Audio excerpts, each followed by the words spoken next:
رب نے کہا ودھا، قسم ہے چاشت کی طرح چمکتے ہوئے حضور آپ کے چہرے کی، واللیل اذا سجا، حضور قسم ہے سیاہ رات کی طرح آپ کی زلف عنبری کی کہ جب وہ آپ کی شانوں پر چھا جائے۔ میرے محبوب کو رب نے وہ حسن دیا کہ ام عائشہ کہتی ہیں کہ میں نے ایک سوئی ادھار لی اور کنت اخیط بہا ثوب رسول اللہ صلی اللہ علیہ وآلہ وسلم،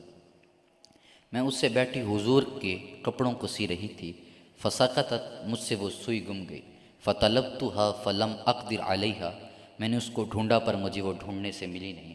فدخل رسول اللہ صلی اللہ علیہ وآلہ وسلم، اتنے میں حضور داخل ہو گئے، فتبینت العبرۃ بشعاع نور وجہہ، حضور کے چہرے کی نورانیت سے، حضور کے چہرے سے پھوٹنے والی شعاؤں سے مجھے میری گمشدہ سوئی مل گئی۔ سوزنیں گمشدہ ملتی ہے تبسم سے تیرے، سوزنیں گمشدہ ملتی ہے تبسم سے تیرے، شام کو صبح بناتا ہے اجالا تیرا۔